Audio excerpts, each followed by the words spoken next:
Hello mga tao. It is me, Apple with me at welcome ulit dito sa isang beautiful sunset mula dito sa loob ng ating library. Wow, ang ganda naman ang view natin dyan at ang daming tulog na librarians dito sa tabi natin. Pero ang iingay pa rin nila. Wow, ang galing nila. Pero yes, welcome nga ulit dito sa ating realm kung saan paminsan-minsan lilipad tayo randomly ng ganun. Ano yun? Wow. Welcome back friends to Calzones. Yes, nandito tayo sa library ngayon dahil naghahanap ako ng inspiration para sa huling build natin dito sa ating realm. Kaya nagpa-parkour ako dito sa ulo ng ating mga librarians for inspiration. Tapos may na-realize din pala ako dito guys. Meron na pala nung yung pwede tayo mag-swimming sa loob ng isang 1x1 butas. Parang ganito kapag naka-elytra tayo. Ayun, nakita niyan. Sobrang useful niyan kapag gusto natin mag-build sa mga maliliit o masisikip na areas. But anyway, yung main plan natin para sa araw na to ay i-build yung huling build natin dito sa realm na to, which is ito ay nasa likod ko. Aray, ouch, look at that beautiful face. Yes, ito yung ating Sniffer Sanctuary. Kasama nila yung ating mga beautiful alays dyan, Okay, so in case hindi nyo na maalala, itong parang chocolate hills na ginawa natin para sa ating mga sniffers ay yung entrance pa lang ng isang cave na i-build natin ngayon. Naglalagay ako dito ng mga leaves ngayon para ito yung magiging parang harang para sa ating mga sniffers dahil hindi muna natin sila papapasukin sa loob ng cave na gagawin natin habang binibuild ko siya. Syempre, ayaw natin maistorbo tayo ng mga sniffers dahil baka matamaan natin sila ng pickaxe sa mukha parang yung mga clingy na iron golems natin. And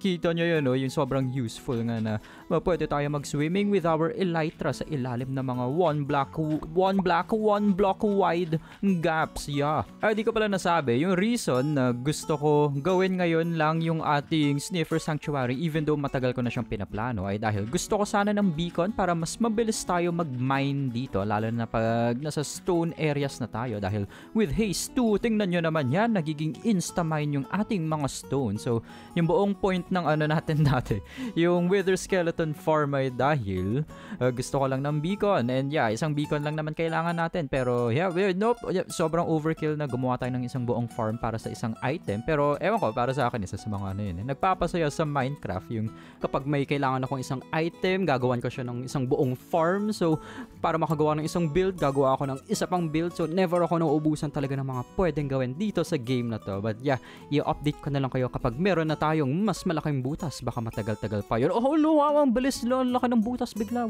So isa sa mga pinaplano ko dito para sa ating cave sanctuary thing ay may parang malaking swimming pool dyan sa gitna kung saan pwede mag-swimming mga sniffers natin kung trip nila. So yung swimming pool na sinasabi ko, gusto ko sana siya manggaling sa isang parang waterfall. So ito, ipapa-flow natin yung water source natin dito at sana medyo unpredictable kasi minsan yung tubig sa Minecraft pero mukhang pumapasok siya sa butas na ginawa ko. Yes! Oh, look at that! Yes!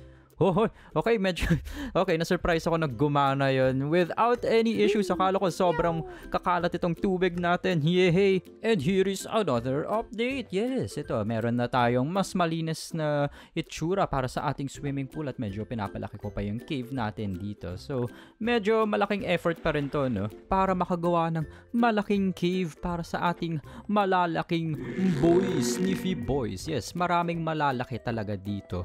Parang ako lang. What? Kahit may haste 2 beacon nga tayo, marami pa ring blocks talaga kailangan tanggalin. So, kita nyo yung ating netherite pickaxe, sobrang damage na niya. Kailangan na natin mag-repairs muna. So, ito, kaka-repair ko lang ng ating gamit dito sa gold farm at nakita ko tong baby llama na to. Kita nyo siya, sobrang cute niya. Ang laki ng ulo niya kumpara dun sa sa tiny body niya. Tingnan mo yun, liit ng legs niya. So, ito, bibigyan natin siya ng pangalan. Name tag natin siya. Tara, pasok ko dito dahil meron akong perfect na pangalan para sa'yo. Oh, hello there, little Friedrich. Tingnan mo siya. Yes, yung bagong bantay natin dito sa ating gold farm para kapag nag-AFK tayo dito, hindi na tayo mag-isa. Yes, may kasama na tayo dito. Hey, Friedrich. Kita yung ulo niya. Para siya nag-headbang nun. Ilang araw later. Okay, guys. Look at our Sniffer Sanctuary Cave thing. Meron tayong update and nilagyan ko lang siya na sobrang madaming halaman, sobrang madaming greens, mga mga blocks na pwede gamitin ng ating mga sniffers pang sniff ng mga seeds and whatever pa yung sinisniff nila. At yung isa ko pang sinusubukan gawin dito ay hindi gumamit ng mga torches tulad nito para sa lighting natin dito sa cave. Gusto ko all natural tayo. Puro halaman, pati yung lighting natin natural. Tulad nitong nakatago na torch sa ilalim ng mossy carpet na yan. Wow, so sneaky naman. At baka syempre napansin nyo na yung ating snow layo. Yung glowberry vines natin dyan. For their natural lighting, sobrang liwanag naman nila. Parang yung mga kinabukasan lang natin. Oh, wow, so positive naman. Joke lang. Puro kadiliman lang yung nasa harap. What? Well, yung last plan ko para sa ating Sniffer Sanctuary ay somewhere dito, somewhere sa may gitna ng ating cave. Lalagyan ko ng cozy bahay para sa akin. Lalagyan ko siya ng area kung saan ako pwede umupo lang para panoorin natin yung ating mga sniffers dito. Parang ganyan. So, tapos yung view natin. Oh, wow, ang ganda naman, oh. So cozy. Sobrang natural. Yeah, parang lang. Super relaxing place to unwind kasama yung ating mga sniffers. So, itutuloy ko na lang muna yung aking pagbe-build dito. Okay guys, another build update and actually almost done na tayo dito sa ating Sniffer Sanctuary. So, ito yung na-build ko so far. Ito yung ating parang underground shack.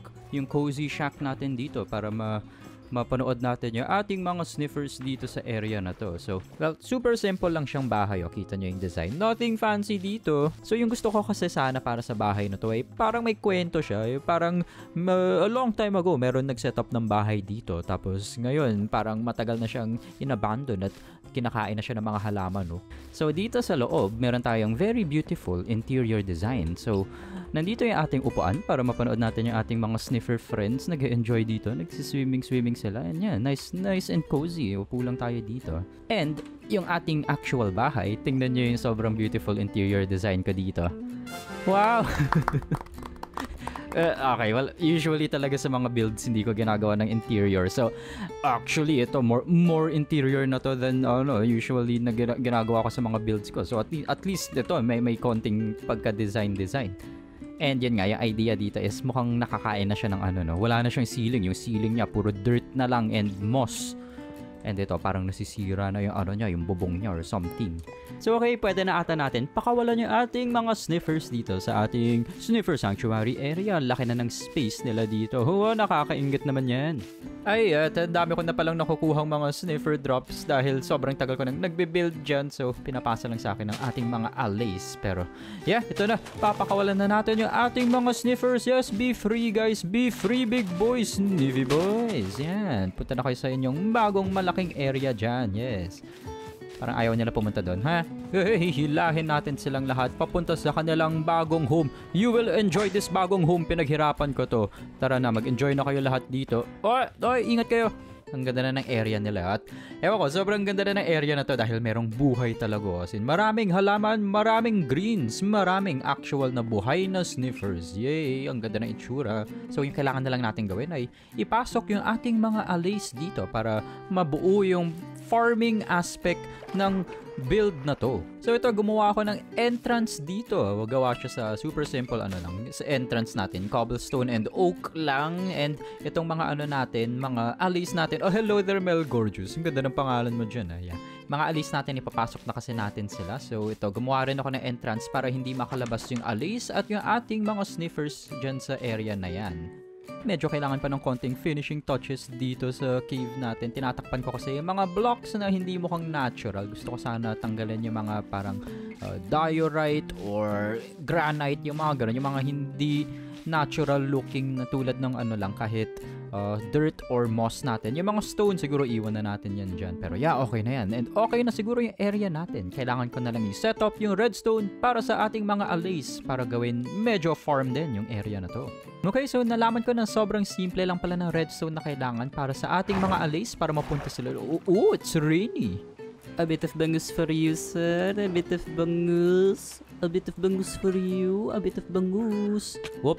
So anyway, ito na yung redstone natin. And in case hindi nyo alam, yung mechanics dito is sa mga allays na-attract sila sa mga note blocks na ina-activate natin. So lalagyan natin ng observer dyan at ng note block dito sa ibabaw niya. Yung goal kasi natin is ma-activate yung note block natin constantly. So maglalagay tayo ng yung classic observer redstone clock thing. So ayan, kung may observer tayo na nakaharap sa isa pang observer, mag-activate sila constantly. So ito, sobrang ingay na ng ating note block dito, and kawawa naman yung mga natin, no? Mga sniffers natin. Buti na lang tayo, meron tayong setting dito na pwede natin i-mute yung mga note blocks somewhere here. Ayun siya. So, yan, naka-mute siya, and rinig pa rin ng ating mga sniffer friends dito. Sorry guys, imagine na lang natin na dahil hindi natin naririnig, hindi rin to naririnig ng ating sniffers. But yeah, kung patungan natin ng block yung note block natin, makikita nyo na hindi na naa-attract yung ating mga allays dito sa ating note block. So, kailangan natin tanggalin yung mga blocks dito sa ibabaw niya. At yan, makikita nyo, may mga parang signals na napupunta sa ating mga allays para ma-attract sila sa area na to. So yung isa ko pang hindi na mention ay kapag mayroong mga drops na napupulot yung ating mga allays, tapos na-attract sila papunta sa isang note block, itatapon nila yung drops na yun papunta sa note block eh. So kung maglagay lang tayo ng mga hoppers dito na nakapaligid sa note block, masasalo yun, makukuha ng ating mga hoppers yung mga tinatapon ng ating mga allays dito papunta sa ating note block. Tapos ito, lalagay lang ako ng trapdoors dito sa ibabaw ng note block natin para meron pa ring sound na nag-activate sa ating note block. Tapos, kapag may tinatapon yung ating mga allays dito papunta sa note block natin, hindi sila masastock lang dyan sa ibabaw. Magda-drop sila papunta sa hoppers natin na nakatago dyan sa ilalim, na nakapaligid sa ating note block dyan. So, ito, subukan natin i-test. Di ko alam kung ano yung range nitong mga allays eh. Pero ito, drop tayo ng torch flower seeds. Tingnan natin. Oh, yun kinuha niya. Yes! And bukang tinapon niya doon. Yeah, very good, very good. Bukang gumagana siya. Ito, meron tayong pitcher pod. Pitcher pods dito. Wow, kunin mo yan. Wow, ang ganda naman yan. Wow.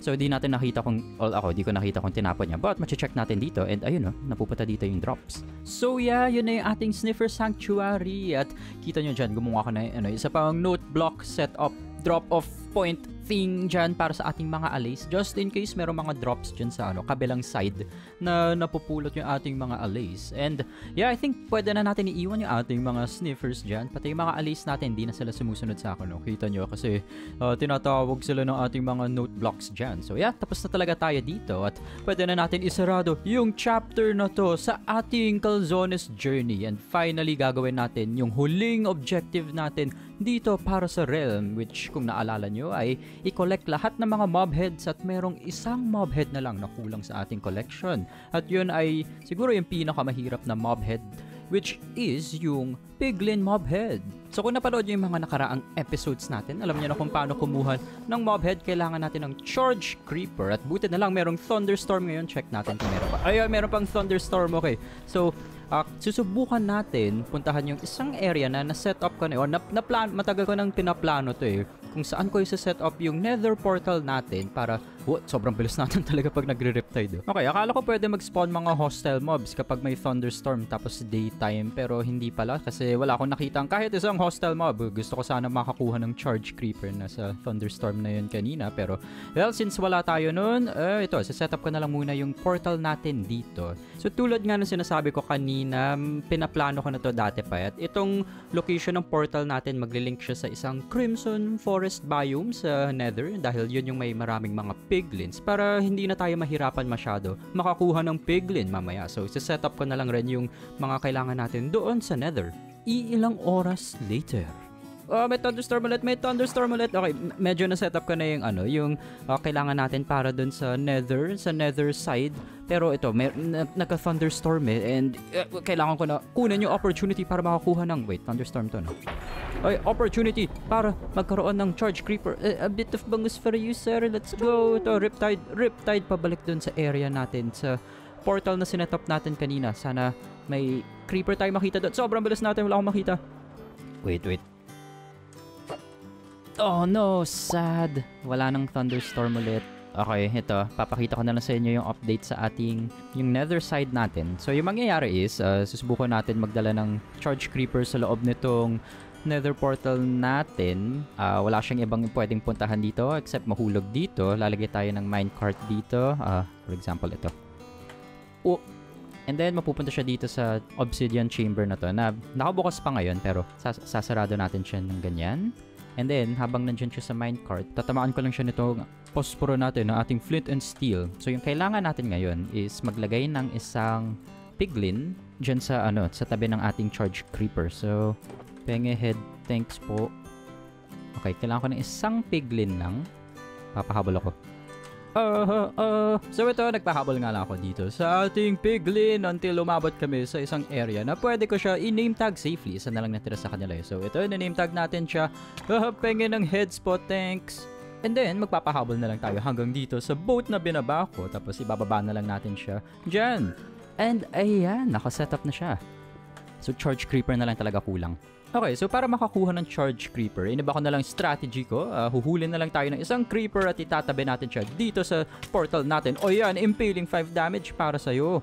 So yeah, ito, pag may thunderstorm, hihintayin na lang natin eh. Pag may thunderstorm, saka natin siya tatamaan ng channeling trident. Oh, yes, sketchy. Okay guys, okay, may thunderstorm. Ito, kita nyo. Ayan, yes, may lightning rod pa ako pang check ko. Ito, meron na tayong little setup dito dahil nag-AFK ako ng medyo matagal dito. At makikita nyo rin, dalawa na yung ating dyan, mga creepers. May hinula akong isa pang creeper just in case. So ito, here you go. What? Ano nangyari doon? May thunderstorm. Oh, yun, may thunderstorm. Bakit hindi siya nagiging charge creeper? Okay, so papakawalan natin siya. Tapos susubukan natin siya tamaan ng ating channeling trident over here. And, ayan. Ay, what? Wait, what? Ano nangyayari? May thunderstorm pa ba? Oh, meron naman. Bakit? What? Bakit siya ba? Oh, what is happening? What is happening here? Actually, kung ilapit natin yung lightning rod sa kanila. Lightning rod, let's say dito. Pop. There it is. Okay. Oh my gosh. Hello, creeper. Hello. Punta ka dito for fun times. Look at these fun times. Yes. Ayun. Okay, just in case may mangyari. Nice. Okay, so bumalik ako sa base natin para doon ako dadaan pabalik sa Nether. Syempre, bawal na ako dumaan sa Nether portal na pinasukan ng charge creeper na yon. And ito, nakita ko yung charge creeper natin dito. Yung problema lang ay ayaw niya bumaba for some reason kahit na tinanggal ko na yung glass dito para makita niya ako. Hindi siya parang nagpa-pathfind papunta sa akin at wala, nandiyan na siya sa taas. Buti na lang, marami akong random basura sa aking inventory at makakapag-craft ako nitong fishing rod para mahila natin itong creeper pababa. Yan. Okay, kung tulak ko yung minecart natin from here. Oh, yun na siya. Okay, pause for you. Oh, that explosion, that damage. The piglin head, yes. Oh, yes. We did it. Sobrang complicated nito para lang sa isang mob head, but ito na siya, guys. We have it. We have the piglin head. Ay, wait, suotin natin siya. Oh, look at me, mababoy. Yes, sobrang hirap makuha ng head na to. May isa pa nga tayong nakahanda na charge creeper doon. Pero okay na to. Happy na ako sa isang piglin head natin. Umuulan pa rin, no? So, yeah, ito yung last objective natin na nakompleto na natin. Yung i-collect lahat ng mga mob heads. So, siguro ilalagay na lang natin to kasama ng mga ibang mob heads natin dito. So, kung ilagay natin siya dito, mabubuksan ko pa ba to? Yep, very good. So, yeah, yan na lahat ng mob heads. Plus ito, yung dragon head natin dyan. And yung last objective natin complete. So, halos lahat nga ng objectives natin dito para sa realm nagawa ko. Yung nag-feel ako is yung hindi ko nagawa yung hindi ako papatay ng mga neutral mobs or mga passive mobs. Nakapatay ako ng fish accidentally. Sad times, pero at least itong mga main objectives natin, ng mga mahihirap na objectives, nagawa natin lahat. Na-collect natin lahat ng music discs, lahat ng armor trims, at lahat ng mob heads. Very good. So yes, yun na muna yung ating episode for today, guys. And magkita-kita na lang ulit tayo sa next episode, yung very last episode natin dito sa Calzones. Thank you for watching. Goodbye!